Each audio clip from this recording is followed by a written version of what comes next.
You're Christopher Wilkins. Yes, sir. Wilkins, you're charged with theft. You're facing up to 6 months in jail and or a $2,000 fine. We're going to do probable cause. You have the right to remain silent. Anything you say can or will be used against you. You have the right to have an attorney present. If you cannot afford one will be appointed to you, sir. On May 20th, 2024, officers were dispatched to the address of defendant's stepfather. The complainant was stated he confronted his son about missing items. The complainant was told the defendant to get ready for rehab. The complainant was noticed his jazz bass guitar was missing and observed his neighbor's cameras, which showed his son to leave the house. The total value of that guitar was $480. That was all I have on this one, Your Honor. Do we know he did it? Your Honor, it stated that there was. So dad is saying there are several items missing from the house. Yes, Your Honor, including a guitar. A bass guitar. Bass guitar. Anything else?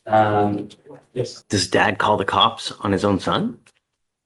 Oh, Your Honor, it was. Stop. Oh, my fault. Stop. Don't say a word. Are you losing? So why talk?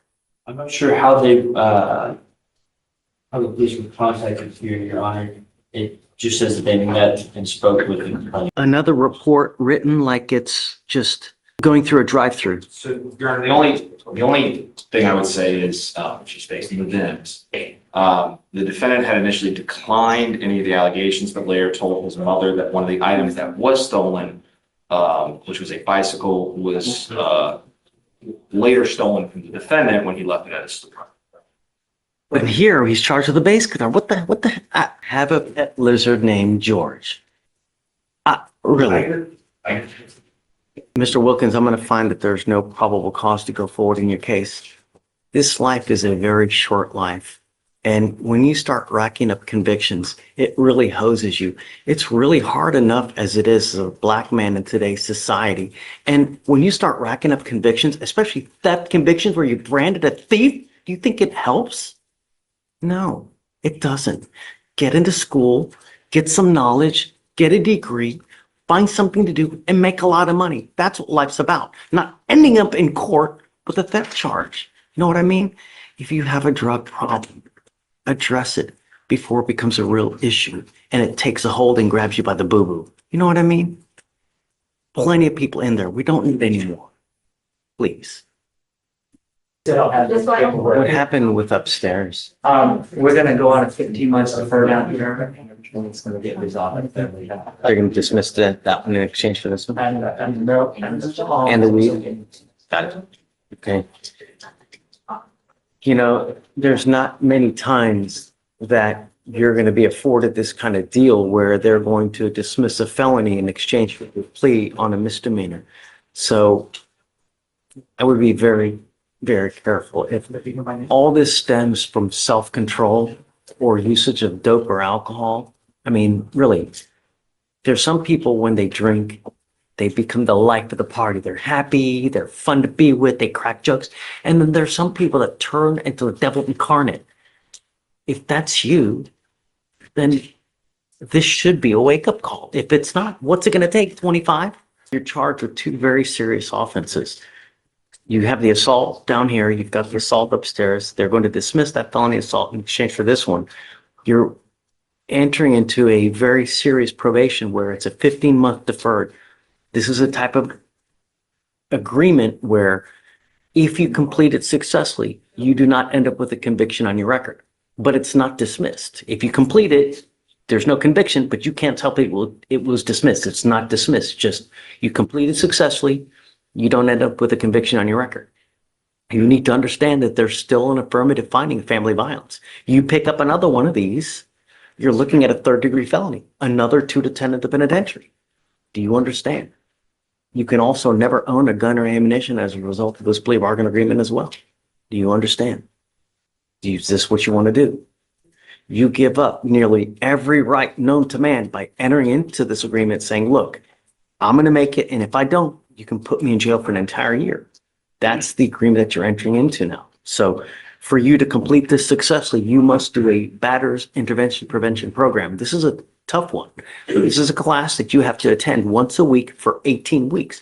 If you miss it, they're going to kick you out of the program. If you get kicked out, we issue a warrant for your arrest. We'll have a hearing here to see if you violated.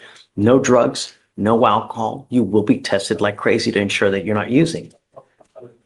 You must also do a TRAS. This is an evaluation to see what other conditions you may need. If they assess other conditions, you must fulfill them as well. 20 hours of community service, $100 one-time donation to the family violence provider, no threatening or harassing abusive contact with Mr. Cockrell. Do you have children? I think that in lieu of community service, I would like to do a parenting class. And if she does a parenting class, then I'll waive the community service. You give up the right to a trial, right to compel witnesses to testify on your behalf, confront and cross-examine your accusers. If you're not a citizen, there are possible immigration consequences. You can be deported, excluded from the country, denied naturalization. You give up the right to appeal. So once you accept this agreement, you're stuck with this until you complete it successfully or it gets revoked. Do you understand? I like to reward people. I like to encourage people to do well. And what I normally do is if you do well in this agreement, if you don't test positive for dope or alcohol, you get all your classes done and you're nice to everybody, I'll take you off in half the time. Okay. So you can be done in half the time. If most, just be nice. Don't pick up any new cases and don't use. You understand? Is this what you want to do? How do you plead to the offense of assault? At this point, the courtroom tone turns instructional and serious. The judge makes it clear that this agreement is not a free pass, but a final opportunity. Probation is framed as trust, discipline, and personal responsibility. Every condition matters, every mistake counts. The message is blunt. Follow the rules, stay clean, and stay focused, or the consequences will be immediate and unforgiving. Family member, guilty or not guilty? I'm not going to find you guilty now, Miss Loyola. I'm going to wait, essentially, for 15 months to see if you're able to comply with this. As part of this agreement, the possession of marijuana will be dismissed, and your other case upstairs will also be dismissed as well. Do you get child support for the children, or? Okay, cut her fees. It's never about the money. I don't care about the money. I care about you doing what you say you're going to do and showing up and doing it on time. The worst possible thing you can do is either pick up a new case or abscond. You just take off. That's an instant warrant in this case. You understand? So if you ever have any problems, come back. We can always work through it. We can talk about it. But just doing nothing and taking off, it's the worst thing that can possibly happen. All right, so I'll follow the agreement, send it to everything. Good luck to you, ma'am. Good morning, Ms. Blewett. Ma'am, you're charged with assault of a family member. You're facing up to a year in jail and or a $4,000 fine.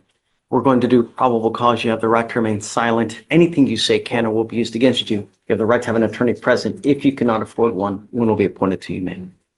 Okay. Thank you, Judge. On March 31st, 2025, in Harris County, Texas, officers were dispatched to an assault in progress call. The officer met with complaining witness one, who stated that he, the defendant, and the other complaining witness were in a polyamorous relationship. The first complaining witness stated that the defendant had sent numerous texts and calls and showed up unannounced at the residence. The first complaining witness stated the defendant had struck him in the face, while the defendant had a phone causing pain and a tooth to become loose. The second complaining witness stated the defendant arrived at the residence, and while complaining witness one was trying to calm down the situation, the defendant struck complaining witness one in the face, and in the process of breaking the fight, the second complaining witness was struck in the shoulder, causing pain. It is so, but we only have the assault on the gentleman, correct?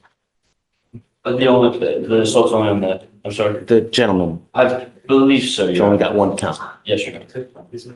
Okay, Ms. Blewett, I'm going to find that there's sufficient probable cause to go forward with your case. I'm ordering you, there's a protective order that has been issued in this case. You need to get to know it. If you do something to violate the protective order, the state can and probably will file additional charges against you. Do you understand? Yes, sir. I'm ordering you not to have any contact with this person and not to be in possession of any weapons. If you violate this, I will revoke the bond, put you in jail. No more PR bonds for you, man. Do you have the ability to hire a lawyer? Court appointed lawyer, court appointed. Do you have the ability to hire a lawyer? Okay, I can have you fill out an application. I'll take a look to see if you qualify. I need to know everything about you, how much money you have in the bank, how much money you work, and I'll take a look if you qualify. I'll have you sign a receipt. Victoria, Deputy Miranda's going to give you an application, and I'll have you take your seat in the jury box. Do not leave until you sign our bond condition. Bond conditions. Can you file no contact, no weapons, please? Yes, Your Honor. So no contact, no weapons. Yeah. Good morning, Mr. Delaney. Sir, you're charged with possession of marijuana. You're facing up to 6 months in jail and or a $2,000 fine. We're going to do probable cause. You have the right to remain silent. Anything you say can or will be used against you. You have the right to have an attorney present. If you cannot afford one, one will be appointed to you, sir. Thank you, Judge. On March 31st, 2025, in Harris County, Texas, a law enforcement officer responded to a trespass at a gas station known for being a drug trafficking hotspot.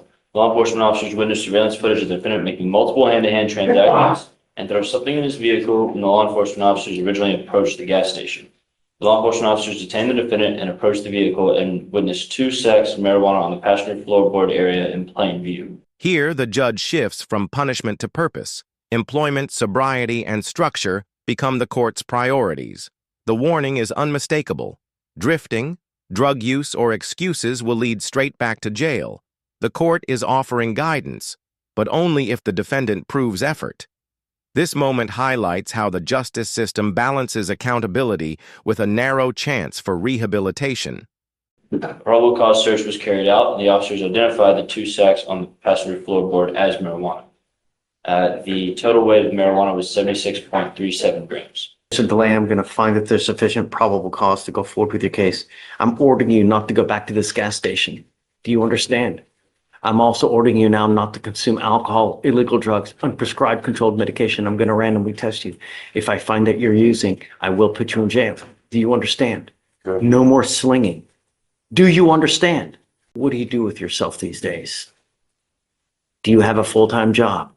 I'm doing application right now. I have an interview tomorrow. Good. I'm bringing you back in 2 weeks, and I want to see that you have a full-time job. Do you understand? If you come back and you've done nothing, it's not going to go well. And I'm telling you, I'm going to drug test you within the next 50 days. If I find that you continue to use, it's not going to go well for you. You understand? All right. Did you want to apply for a court-appointed lawyer? Okay. Deputy Miranda's going to give you an application. I'll have you sign a receipt with Victoria. You will then meet with Fleischer for your bond conditions. I'm also ordering you not to be in possession of weapons as well. Do you understand? Okay, come on. What, you said 15? He obtains GED. What's He your, obtains GED. yeah, but hey, 15? Oh, I'm sorry. Phillips is on page 15. Yeah, okay. You're, Mr. Phillips, you're charged with failure to stop and give information, leaving the scene of an accident without exchanging information. You're facing up to 6 months in jail and or a $2,000 fine. We're going to do probable cause. You have the right to remain silent. Anything you say can or will be used against you. You have the right to have an attorney present. If you cannot afford one, one will be appointed to you, sir.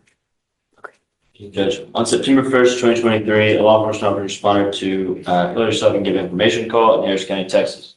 The law enforcement officer made contact with the complaining witness, who stated that she was pulling into a parking lot of a corner food store and observed the defendant's vehicle reverse into her direction quickly.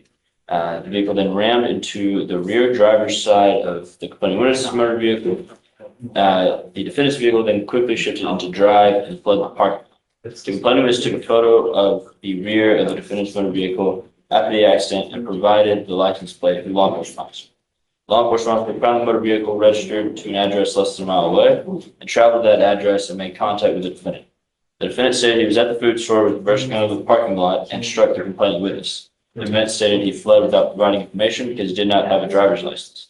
The defendant was identified with his Texas ID. So can you run his license, please, just to make sure? Yes, Your Honor. I'm just not showing the driver's license numbers, so I'm not sure if he is part of the license since then, but we don't have it in our system. If you do not have a license, do not drive. I don't care what's going on in your life. I don't care that you have to go to work. I don't care that a baby needs to go to the hospital. I don't care there's a burning building and you need to save 50 kittens. If you don't have a license and liability insurance, do not drive. You will be signing an affidavit with me today. This is the promise that you're going to make. that you're not going to drive. You cannot justify getting into a car for any reason. And if you do, you can be facing an additional 6 months in jail on a contempt charge every time you drive. It's an offense in and of itself. Do you understand? Yes, sir. What do you do with yourself these days, Mr. Phillips? I work and take care of my little sisters. My dad had recently passed away. You have a full-time job? Yes, sir. Did you graduate from high school? Yes, sir. Okay. Did you want to apply for an appointed lawyer? Yes, sir. Okay. I need you to qualify. I need you to fill out an application. I'll take a look to see if you qualify. I need to know everything about you. Do not drive, Mr. Phillips. If you want to drive, go get a license, get insurance, show me that you have these, and then we can talk. But until that point, don't do it. There's going to The stakes escalate sharply as the judge addresses dangerous behavior that threatens public safety. Speed, intoxication, and evasion strip away leniency. Driving privileges are revoked, monitoring is imposed, and the court asserts its duty to protect the community above all else. This is no longer about second chances. It's about preventing harm before it happens. be HE double hockey sticks to pay if you do. You understand? All right, come on. Robert Shelby and the holdover, you wanted to, Bill Stratton had to leave, you wanted to. You mind? Yeah, please. So I'd like to do PC. I just want to know, because it's a DWI second, there's also an evading. If you could just give me a brief rendition of what happened, please. Yes, sure. When he comes out. Yes, sure. Morning, Mr. Shelby. Morning. So your lawyer was here before I got here, and he had to leave to go to a funeral.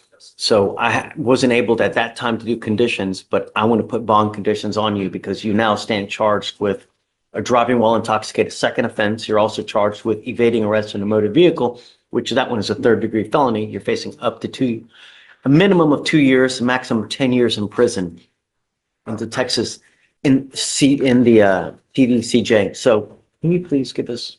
You have the right to remain silent. Anything you say can and will be used against you, sir. Good judge. On April 3rd, 2025, in Harris County, Texas, an officer observed the defendant's vehicle traveling 117 miles an hour using a rear antenna radar. The officer observed the defendant weave between vehicles in an unsafe manner, and a traffic stop was attempted. The defendant passed an available exit with no indication of stopping and ran a red light. After a 20-minute chase, officers stopped the defendant's vehicle using a pit maneuver.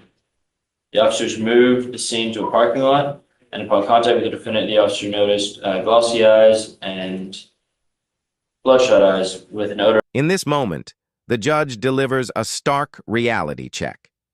Addiction, denial, and defiance are confronted head-on. The court makes clear that if the defendant refuses to address substance abuse now, it will be forced upon him later through incarceration. The tone is firm but deliberate, emphasizing that compliance is not optional and that consequences will arrive swiftly if ignored. Of alcoholic beverage. The defendant was identified by his Texas driver's license, and standardized field sobriety tests were conducted. The officers witnessed 4 to 6 clues on the HGN, failed to keep balance on the walk and turn. The defendant refused the one-leg stand. The officer is a drug recognition expert and observed signs of drug intoxication. The SC was read, the defendant refused. A blood warrant was executed and blood was collected. Can you run his license, please? He gets a license. He doesn't know. So, At 117 miles an hour, Mr. Shelby, I'm now taking away your privilege to drive. I'm appointing you, Mr. Pruitt, here in the interest of justice now because your lawyer's gone to a funeral. But I'm putting these bond conditions on you now. And I want you to know that I will do everything in my power to protect my community at all costs. Do you understand? Yes. You are not allowed to drive Yes. at all. You will be signing an affidavit. This is a promise that you're going to make to me that you're not going to drive. And if I find that you do, I can have a contempt hearing. You can be facing an additional 6 months in jail and a $500 fine every time you drive. Do you understand? Yes, sir. I'm also ordering you as a condition of your bond not to consume alcohol, illegal drugs, or unprescribed controlled medication. I'm going to put a monitor on your ankle so I know that you're not consuming.